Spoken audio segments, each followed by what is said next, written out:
الحمد لله رب العالمين والصلاة والسلام على رسوله الكريم أما بعد. அளவற்ற அருளாளனும் நிகரற்ற அன்புடையோனுமாகிய எல்லாம் வல்ல அல்லாஹ்வின் திருநாமத்தால் போற்றி ஆரம்பம் செய்கிறேன். கண்ணியத்துக்குரிய அல்லாஹ்வின் நல்லடியார்களே, அல்லாஹ்வுடைய கிருபையில் இன்று 6.25 ஜுஸூக்கள் ஓதியிருக்கின்றோம். இன்று நேற்றைய தினம் மீதமுள்ள ஆலயமுடைய சூரத்திலே உள்ள ஆயத்துகளும், மேலும் சூரத்துல் மாஇதா என்று சொல்லக்கூடிய பெயரை தாங்கிய ஒரு அத்தியாயத்தை ஓதினோம். சூரத்துல் மாஇதா அப்படி என்று சொன்னால் உணவு சட்டி அப்படி என்று அர்த்தம். துலுக்கன் தின்று கெட்டான் அப்படி என்று சொல்லுவார்கள். ஆனால் உண்மையிலேயே அல்லாஹ் தஆலா நமக்கு எதெல்லாம் சாப்பிடணும் அப்படின்னு சொல்லி கொடுக்குறான். பொதுவாக இன்னைக்கு உலகம் முழுக்க ஒரு பெரிய விவாத பொருளாக இருக்கு. இன்னைக்கு சங்கிகள்லாம் எங்கே பார்த்தாலும் ஹலால், அது என்ன ஹலால் அப்படின்னு சொல்லி இன்னைக்கு ஹலால் என்பதே ஒரு விவாத பொருளாக இருக்கு. நிறைய பேர் டிவியில நம்ம இஸ்லாமியர்கள் ஹலாலுக்கு விளக்கம் கொடுக்குன்ற பேர்ல பூமுட்டை மாதிரி சில விளக்கங்களை கொடுக்குறாங்க.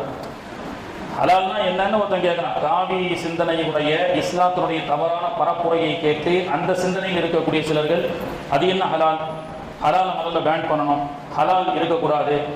அன்னைக்கு கூட ஒரு ஹோட்டல்ல ஒருத்தர் போயிருக்கிறார். அந்த காவி சிந்தனையுடைய இஸ்லாத்தை பற்றி தவறான பரப்புரையால் வார்த்தெடுக்கப்பட்ட கட்சியை சார்ந்தவர். அவருக்கு ஒன்றும் தெரியாது. மக்கள் அப்பாவி மக்கள் தான். கொஞ்சம் பேர் இருந்துகிட்டே ஏதாவது ஒரு குழப்பம் பண்ணிக்கிட்டே இருப்பான். எடுத்து விளக்கத்தை எடுத்து சொன்னா தெரிஞ்சிருவாங்க.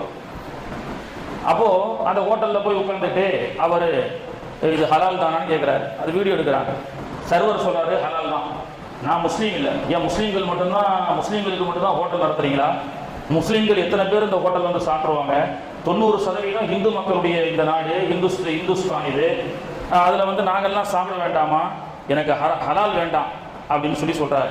அதுக்கு நம்ம அப்புறம் நம்ம விளக்கத்தை கொடுப்போம். ஹலால் என்று சொன்னால் என்ன? அல்லாஹ் அழகா சொல்றாங்க, யஸ்அலூனக மாதா உஹில்ல லஹும். நபியே, ஹலால் என்று சொன்னால் என்ன அப்படின்னு உங்க இடத்துல கேட்கிறார்கள். அதுக்கு நீங்க எப்படி பதில் சொல்லணும் அப்படின்றத அல்லாஹ் சொல்றான். அதை நம்ம பிறகு பார்ப்போம். முதல்ல உணவு சம்பந்தப்பட்ட விஷயத்தை பற்றி அல்லாஹ் தஆலா சொல்லி கொடுக்கின்றான். அது மட்டுமல்லாம மதுபானம் ஹராமாக்கப்பட்ட ஆயத்தும் இன்று ஓதப்பட்ட சூரத்திலே சொல்லப்படுகிறது. மதுபானம், சூடாட்டம் எல்லாம் ஹராமாக்கப்பட்ட, பேன் செய்யப்பட்ட ஆயத்துகள்லாம் இன்னைக்கு நம்ம ஓதணும். இப்போ இன்னைக்கு ஓதப்பட்ட ஒரு வரலாற்றுல ஒரு வரலாறை அல்லாஹ் தஆலா சொல்லி காட்டுறான். நேற்றைய தினம் உலகத்தில் நடைபெற்ற முதல் திருமணத்தை பற்றி நம்ம பேசணும். உலகத்திலே நடைபெற்ற முதல் திருமணம் எங்கத்தா ஆதிபிதா ஆதம் அலைஹிஸ்ஸலாமுடைய திருமணம் எங்க நடந்ததுன்னு பேசணும். அதே மாதிரி இன்னைக்கு உலகத்தில் நடைபெற்ற முதல் மரணம், உலகத்தில் மரித்த முதல் மனிதரை பற்றி, அவர் எப்படி அடக்கம் செய்யப்பட்டார் அப்படின்ற விவரத்தை பற்றி அல்லாஹ் தஆலா இன்னைக்கு ஓதப்பட்ட ஆயத்திலே சொல்லி காட்டுகின்றான். முதல்ல மனித வர்க்கம் உருவாக்கப்படும் பொழுது ஆபில் காபில் என்ற முதல் பிரஜைகள் இருவருக்கு மத்தியில் சண்டை ஏற்பட்டு ஒருவர் இன்னொருவரை கொலை செய்து விடுகிறார். உலகத்துல மனிதன் மௌத்தாயிட்டா என்னென்ன தெரியாது, மௌத்துனா என்னென்ன தெரியாது. ஒருவர் இன்னொருத்தரை மௌத்தாக்கிட்டார், அடிச்சு. அவர் மூச்சு பேச்சுக்கள் இல்லாம கிடக்கிறார். அதை பத்தி அல்லாஹ் தஆலா குர்ஆன்ல சொல்றான். ஃபபஅஸல்லாஹு குராபை யபஅஸு ஃபில் அர்தி லியுரியஹு கைஃப யுவாரி சௌஅத அஃபி. தன்னுடைய சகோதரனை கொன்றுவிட்டு என்ன செய்யறதுன்னு தெரியல, அவரை மௌத்தாயிட்டாருன்னா அவரை என்ன செய்யறதுன்னு தெரியல அப்படின்னு அவர் நினைத்து கொண்டிருக்கும் பொழுது அந்த பிரேதத்தை என்ன செஞ்சோம்? 2 காகத்தை கொண்டு ஃபபஅஸல்லாஹு குராபை யபஅஸு ஃபில் அர்தி, பூமியில் அவருக்கு முன்பதாக அந்த சகோதரன் மௌத்த அவர் தூக்கிட்டு, என்னடா மூச்சு பேச்சு இல்லாம இருக்கிறாரு, இவர் என்ன செய்யறது, மௌத்தான்னா என்னன்னு தெரியாத ஆரம்ப மனிதராச்ச, முதல் மனிதராச்ச, ஆரம்பத்துல மௌத்தாச்ச. அப்போ அவர் கொண்டுட்டு என்ன செய்யறதுன்னு தெரியாத போது 2 காகங்களை கொண்டு நான் அவருக்கு கற்பித்தோம். 2 காகம் அவர் கண் முன்னே வந்தது. 2 காகமும் சண்டையிட்டது. ஒரு காகம் இன்னொன்றை சாகடித்தது. சாகடிக்கப்பட்ட அந்த காகத்தை அந்த மற்றொரு காகம் குழி தோண்டி அதை புதைத்தது. இதை பார்த்து இறந்து விட்டால் மண்ணில் மனிதனை புதைக்க வேண்டும் என்ற விஷயத்தை அல்லாஹ் தஆலா காகத்தை கொண்டு அல்லாஹ் தஆலா கற்பிக்கப்பட்டதாக அந்த வரலாற்றிலே அல்லாஹ் தஆலா சொல்லி காண்பித்தான். தமிழ்ல பாருங்க, பிறக்கக்கூடிய அந்த சம்பவத்தை தமிழ்ல சொல்லக்கூடியது என்ன சொன்னா பிரசவம், பிறகு சவம், பிறப்பான். பிறக்கக்கூடிய அந்த சம்பவத்தை பத்தி தமிழ்ல என்ன சொல்றான்? பிரசவம், பிறகு சவம், பிறப்பான், பிறகு சவத்திற்கு சவப்பெட்டிக்கு செல்வான் அப்படின்னு சொல்லி. அப்பதான் இறந்து போனா இப்படி அடக்கம் செய்ய வேண்டும் என்று இஸ்லாம் நமக்கு கற்றுக் கொடுக்கிறது. அல்லாஹ்வும் குர்ஆன்ல خلقல் இன்சான மின் ஸல்ஸாலின் கல் ஃபஹார் வ خلقல் ஜான்ன மின் நார், மனிதனை மண்ணால் படைத்தோம். எனவே மண்ணால் படைக்கப்பட்ட மனிதனை அந்த மண்ணில் தான் அவன் இறந்து விட்டால் அடக்கம் செய்ய வேண்டும். தண்ணீரிலிருந்து ஐஸ் கட்டி வருது, ஐஸ் கட்டிய தண்ணியில போட்டா மீண்டும் தண்ணியாகவே மாறிவிடுகிறது. அதனால அல்லாஹ் என்ன சொல்றான், மனுஷனை களிமண்ணால் நான் படைத்தேன், வேண்டுமென்னா அடக்கம் பண்ணிப்பாரு, மண் எத்தனை சடலங்களை வேண்டுமானாலும் வாங்கி கொண்டே இருக்கும் அப்படின்னு சொல்லி. அப்போ அந்த புதைக்கப்படக்கூடிய அந்த அடக்க முறையை அல்லாஹ் தஆலா இன்னைக்கு ஊதப்பட்ட ஆயத்துல சொல்லி காட்டுகின்றான். இந்த சம்பவம் எங்க நடந்தது? இந்த ஆதி மனிதர்களுடைய சண்டை, பிறகு ஒருவர் இன்னொருவரை சாகடிக்கிறார். இந்த காகத்தின் மூலமாக அல்லாஹ் தஆலா மனிதனை புதைக்கக்கூடிய அந்த வரலாற்றை எங்கே வைத்து நிகழ்த்துகின்றான்? ராமேஸ்வரத்தில் இருக்கக்கூடிய தங்கச்சி மடம், அந்த மண்ணறையை நீங்கள் சென்றால் பார்க்கலாம். ஆபில் காபிலுடைய 60 அடி மண்ணறை. ஹதீஸுடைய முதல் மனிதனுடைய பிரேதம் அடக்கம் செய்யப்பட்டது மண்ணறையிலே. அவனை புதைக்கப்படக்கூடிய அந்த வரலாற்று செய்தியை 1400 ஆண்டுகளுக்கு முன்பதாக அல்லாஹ் குர்ஆன்ல சொல்லி காட்டுறான். இந்த சம்பவம் எப்போ நடக்குது? சுமார் 14,000 வருடங்களுக்கு முன்பதாக. 14,000 வருடங்களுக்கு முன்பதாக தமிழகத்தில் ராமேஸ்வரத்தில் தான் இந்த சம்பவம் நடக்கிறது. 14,000 ஆண்டுகளுக்கு முன்பதாக ராமேஸ்வரத்தில் நடைபெற்ற இந்த செய்தியை அல்லாஹ் தஆலா அரபு நாட்டில் 1400 வருஷத்துக்கு முன்னாடி குர்ஆனிலே சொல்லி காட்டுகின்றான் என்று சொன்னால், தமிழகம் கூட இஸ்லாத்தில் பழமை வாய்ந்த ஒரு நாடுதான் என்பது இதன் மூலமாக நமக்கு தெரிகிறது. கண்ணியத்திற்குரியவர்களே, மனிதன் இன்னைக்கு உலகத்துல இறந்து போன அந்த மனிதனை பற்றி பேசும் பொழுது, that is a dead body, அவனுக்கு எந்த மதிப்பும் கிடையாது. உயிரோடு இருக்கும் பொழுது வேண்டுமானால் டாக்டர் என்று சொல்லிக் கொள்ளலாம், உயிரோடு இருக்கும் பொழுது வேண்டுமானால் இன்ஜினியர், தொழிலதிபர் அப்படின்னு சொல்லுவாங்க. மவுத் ஆயிட்டா, மவுத் ஆன உடனேயே அவருடைய பெயர் பட்டியல் மக்களுடைய வார்த்தையிலிருந்து மவுத் ஆகிவிடுகிறது. என்ன பெயர் வைத்திருந்தாலும் பெயரை கொண்டு அழைப்பதில்லை. ஜனாசா, மையத்து அப்படின்னு சொல்லி நான் கூட அடிக்கடி சொல்வது உண்டு. கோழி தான் சேர்ந்து ஒரு மீட்டிங் போட்டுதான், மனுஷன்ல இன்ஜினியர்னு சொல்றான், டாக்டர்னு சொல்றான், வக்கீல்னு சொல்றாரு, ஆலிம்ஸான்னு சொல்லிக்கிறாங்க. மக்களுக்கு மத்தியில் மனிதர்களுக்கு வந்து ஒரு கேட்டகரியா பிரிச்சு வச்சிருக்கிறான். ஆனா நம்ம ஒரே கேட்டகரியா தான் இருக்கிறோம். என்ன? கோழி அப்படின்னு சொல்லி. அப்ப அந்த கோழியினுடைய தலைவர் கோழி சொல்லிச்சான், மனுஷன் உயிரோடு இருக்கும் பொழுதுதான்ப்பா, ஓ जिंदा रहने के टाइम में उनका डॉक्टर है, वो जिंदा रहने के टाइम में वो इंजीनियर है, वो जिंदा है तो वो आलिम साहब है, वो मर गया तो क्या है? மவுத் ஆயிட்டா டாக்டர் எப்போ எடுக்கிறீங்கன்னா கேட்கறாங்க, அசரத்தை எப்போ எடுக்கிறீங்கன்னா கேட்கறாங்க, ஜனாசா மையத்து. ஆனா கோழியாகிய நாம எப்படி தெரியுமா? உயிரோடு இருக்கும் போது வேணுமானா ஒரே கேட்டகரியா இருக்கலாம். மவுத் ஆயிட்டா chicken 65, chicken tandoori, chicken grill, chicken shawarma, chicken biryani, chicken மந்தின்னு சொல்லி நாம செத்தா கூட நமக்கு வந்து ஒரு பெரிய கேட்டகரியில ஒரு வேல்யூபிள் இருக்கு. ஆனா அந்த மனுஷனுக்கு வேல்யூபிள் கிடையாதுன்னு கோழி பேசிச்சான். அப்போ ஒரு செத்த கோழிக்கு இருக்கக்கூடிய மரியாதை கூட இறந்து போன ஜனாசாவான மையத்துக்கு மனிதனுக்கு இல்லை என்று சொல்லும் பொழுது, அந்த ஜனாசாவான அந்த மையத்தை கூட, பிரேதத்தை கூட கண்ணியப்படுத்தி அவருடைய மறுமை வாழ்வை சங்கையாக்குவதற்காக இஸ்லாம் நமக்கு சொல்லிக் கொடுக்கிறது. வீதி வரை வீடு வரை உறவு, வீதி வரை மனைவி, காடு வரை பிள்ளை, கடைசி வரை யாரோ கேட்டான் கவிஞன். வீடு வரை உறவுகள் இருக்கும், மூத்தாயிட்டா வீதி வரை மனைவி வந்து அழுவா, காடு வரை பிள்ளை வந்து கொல்லி வைப்பான், பிறகு காட்டுக்கு பிறகு இறந்ததற்கு பிறகு கடைசி வரை யாரோ. அந்த கேள்விக்கு இஸ்லாம் நமக்கு பதில் சொல்லி கொடுக்கிறது.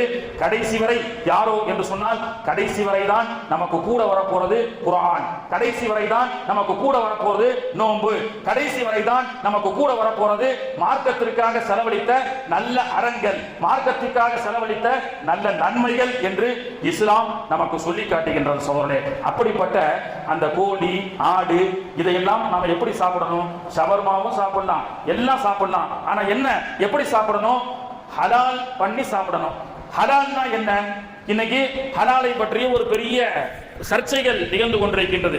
சிம்பிளா சொல்ல போனா, இன்னைக்கு டிவி நிகழ்ச்சிகள்ல போய் இஸ்லாமியர்கள் தொப்பி போட்டுட்டு மார்க்கம் தெரியல, ஏதோ கட்சியில ஒரு பெரிய ஆளா இருக்கிறாருன்னு சொல்லி கூப்பிட்டு வச்சு டிவியில பேச வைக்கிறாங்க. ஹலால் ஹலால்னு சொல்றீங்களே, என்னன்னு உனக்கு தெரியுமா? அவரும் என்னென்னவோ விளக்கம் கொடுக்கிறாரு. ஆனா குர்ஆன்ல ஒத்தை வார்த்தையில அல்லாஹ் தஆலா விளக்கம் கொடுக்கின்றான். என்ன விளக்கம் கொடுக்கிறான் அல்லாஹ்? யஸ்அலூனக மாதா உஹில்ல லகும். இந்த சங்கிகர் எல்லாம் கேட்கிறார்கள். இப்படியே வைக்கலாமே, இந்த சங்கிகர் எல்லாம் கேட்கிறான், ஹலால்னா என்ன, அப்படின்னு சொல்லி யஸ்அலூனக மாதா உஹில்ல லகும், நபியே உன்னிடத்தில் ஹலால் என்று சொன்னால் என்ன, ஹலால் என்று சொன்னால் என்ன அப்படின்னு கேட்கிறாங்க. நீங்க அவர்களுக்கு பதில் சொல்லுங்கள். யஸ்அலூனக மாதா உஹில்ல லகும் குல் உஹில்ல லகுமுத் தய்யிபாத். ஹலால் என்று சொன்னால் சுத்தமானது, பியூரிஃபைட், ஹைஜீனிக், குட் ஹெல்த். முடிஞ்சு போச்சு. ஒற்றை வரி கூட இல்லை, ஒரு ஆயத்துல ஒரு பாதியை தான் அல்லாஹ் தஆலா சொல்றான்.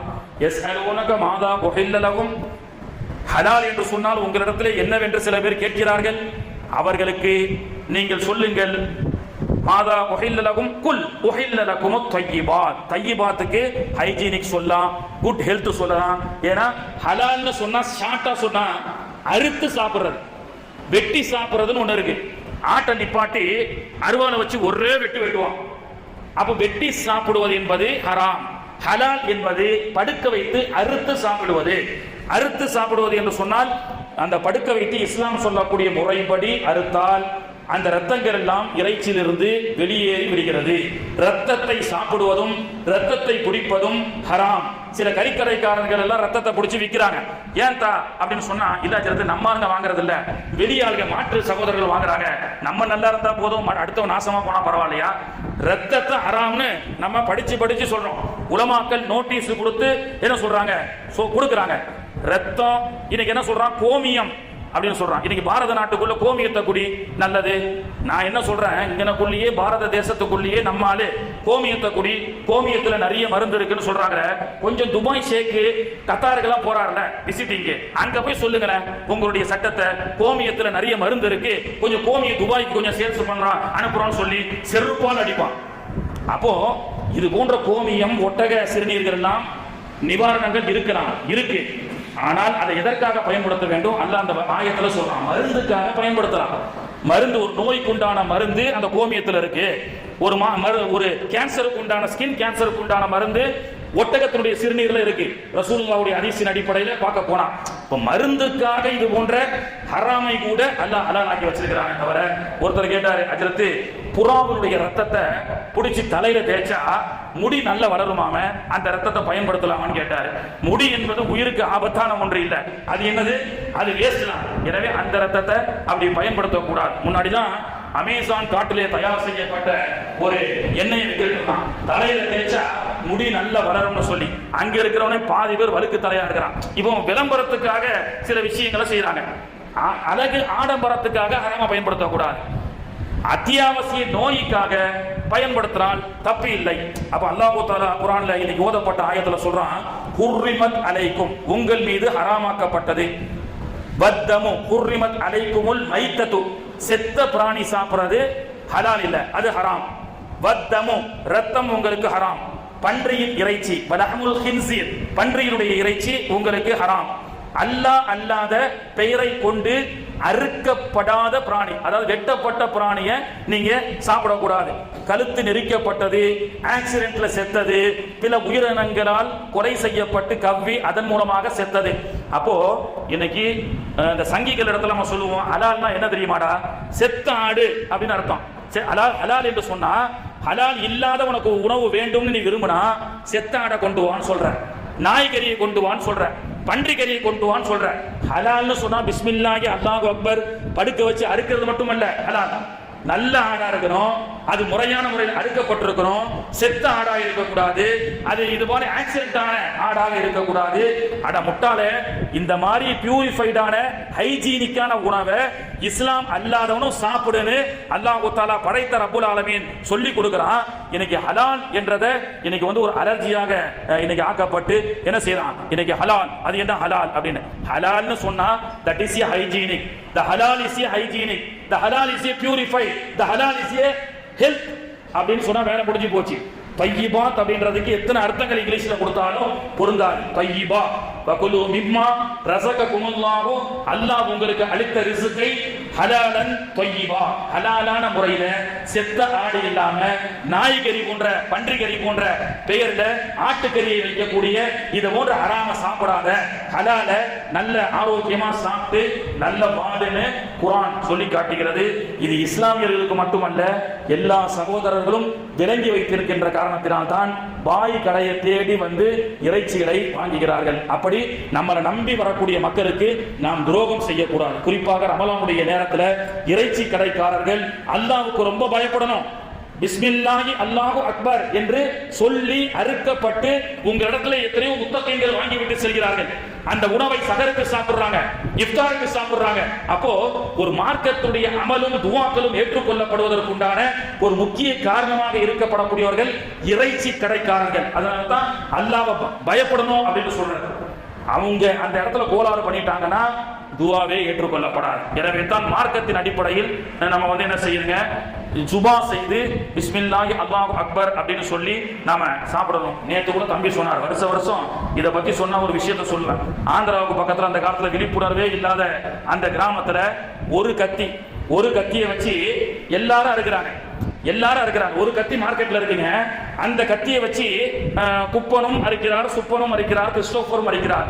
போய் ஒரு அஜரத்து போய் கேள்வி கேட்டாரா, என்னடா एक ही चुरी में पूरा मार्केट में जुबा करेगा, मुसलमान भी करेगा, नहीं मुसलमान भी करेगा, என்ன அர்த்தம் அப்படின்னு சொன்ன உடனே அந்த மார்க்கெட்டுக்காரன் சொன்னானா, नहीं भाई, हफ्ता को एक बार जुम्मा को दिन एक बड़ा हजरत आता है. வெள்ளிக்கிழமை ஒரு நாள் ஒரு பெரிய ஹஜரத் வருவார். வந்து ஏ சுரி மார்க்கெட் में யூஸ் பண்றான்ல, இந்த சுரியில बड़ा दुआ पढ़ के शिफ ऐसी बोल के देगा, ஓதி வெள்ளிக்கிழமை அன்னைக்கு கொடுத்துருவாரு. அந்த ஒரு கத்தியை வச்சு ஒரு வாரம் அடுத்த வெள்ளிக்கிழமை வரைக்கும் யாரு வேணாலும் அறுக்கலாம். கோன் பி சுபா கரோ ஓ ஹலால் ஹே. இந்த மாதிரி ஒரு சட்டங்கள் எல்லாம் அந்த காலத்துல தெரியாம மக்கள் செஞ்சிருக்கிறாங்க. அப்ப அந்த மாதிரி இல்லாம கோழிக்கடைக்காரங்களை ஞாயிற்றுக்கிழமை நேரங்களில் பார்த்தா அந்த கடையில இறைச்சி வாங்கலாமா வேணாமான்ற அளவுக்கு இருக்கு. ஏன்னா லுங்கியை கொடை மேல கட்டிக்கிட்டு ஒரு ஈமான்தாரி மாதிரியே இல்லாம என்ன செய்யறாங்க, என்னவோ பேசிக்கிட்டு சர அடுத்து தூக்கி வீசி போட்டுட்டே இருக்கிறாங்க. அப்படியெல்லாம் இல்லாம மக்கள் நம்பி வரக்கூடிய அந்த மூமின்களுக்கு, மற்ற மக்களுக்கு நாம் என்ன செய்யணும், நேர்மையாக இருந்து தக்குவாவோட அந்த இறைச்சிகளை நாம் பங்கிட்டு கொடுக்க வேண்டும். அடுத்து நாளைக்கும் இன்ஷா அல்லாஹ் உணவு சம்பந்தமாகத்தான் வருகிறது. இன்னைக்கு மதுபானங்கள், இன்னும் உணவின் மூலமாக ஏற்படக்கூடிய விஷங்கள், யூதர்களுடைய சூழ்ச்சிகள், இதை பற்றி இன்ஷா அல்லாஹ் நாளைய தினமும் அந்த தொடர் அந்த சப்ஜெக்ட்லயே சூரத்துல் அன்ஆம் வரதுனால இன்ஷா அல்லாஹ் நாளைக்கு நாம அந்த சப்ஜெக்ட்ல பார்ப்போம். குர்ஆன் நமக்கு அற்புதமா வழிகாட்டிருக்கு. இன்னைக்கு போய் பாருங்களேன், தி மெடிக்கல் மாஃபியா அப்படின்னு சொல்லி ஒரு புக் விக்குதுங்க. என்ன சாப்பிடணும்னு சொல்லி, இதை மட்டும் சொல்லிடுறேன், என்ன சாப்பிடணும்னு சொல்லி ஒரு புக் விக்குது. அதை ஃபாலோ பண்ணி சாப்பிட்டா உடம்புக்கு நோய் வராதுன்னு சொல்றாங்க. தி மெடிக்கல் மாஃபியான்ற ஒரு புக்குங்க. இந்த புக்கு அமேசான்ல போய் பார்த்தீங்கன்னா 22,000 ரூபாய். இப்போ இன்னைக்கு ஆஃபர் ரேட்ல இன்னைக்கு போட்டுருக்காங்க 8,200 சொல்ல. அமெரிக்கால தி மெடிக்கல் மாஃபியா அப்படின்ற புக்கு உலகத்துல ரொம்ப ஃபேமஸான புக்கு. இதை யார் எடுத்துக்கிறோம் தெரியுமா? என்ன சாப்பிடணும், ஹைஜீனிக்கா எப்படி சாப்பிடணும், எப்படி எல்லாம் சாப்பிட்டா மல்டி ஸ்பெஷாலிட்டி ஹாஸ்பிட்டலுக்கு கொடுக்க வேண்டிய காசுல இருந்து நீங்கள் தப்பித்துக் கொள்ளலாம் அப்படின்றதையே ஒரு தலைப்பா போடுறாங்க. The medical mafia, how to get out of it alive. ரொம்ப நாள் நீண்ட நாள் ஆரோக்கியமாக வாழ்வது எப்படி, take back our health and wealth. நம்முடைய ஹெல்த் வெல்த்தாக இருப்பது எல்லாம் சிறப்பாக அமைவதற்கு இந்த புத்தகத்தை வாங்கி படிங்கன்னு சொல்றாங்க. நமக்கு அந்த புத்தகம் தேவையா? அல்லாஹ் குர்ஆன் அழகா கொடுத்திருக்கிறான். இன்னைக்கு 22,000 ரூபாய். ஏன்டா இவ்வளவு ரேட் விற்கிறேன்னு சொல்லி அங்க கமெண்ட்ஸ்ல போட்டிருக்கான். திருப்பி பதில் ஒருத்தன் போட்டிருக்கான், டே இதுவே ஒரு பேஷண்டா நீ ஹாஸ்பிட்டலுக்கு போனா 2 லட்சம் 3 லட்சம் பில்லு போடுறான்ல, அந்த பில்ல இருந்து உங்களை காப்பாத்துறமா இல்லையா? அதனால தான் அந்த புக்கு விலை 22,000 ரூபாய் அப்படின்னு அதுலயும் கமெண்ட்ஸ் போட்டு காட்டுறான். அப்போ அல்லாஹ் தஆலா நமக்கு எல்லாம் எப்படி சாப்பிடணும் அப்படின்றதையும் அல்லாஹ் தஆலா கத்து கொடுக்கிறான். இன்ஷா அல்லாஹ் அது சம்பந்தமான சூழ்ச்சிகள் உலக அளவுல எந்த அளவுக்கு இருக்கு, நம்மோட எப்படி எல்லாம் ஹராம் கலந்துருச்சு, மாட்டு அரசியல்ல இருந்து இன்னைக்கு மோடி அரசியல் வரைக்கும் இன்ஷா அல்லாஹ் உள்ள சூழ்ச்சிகளை பற்றி நாளைக்கு பார்ப்போம்.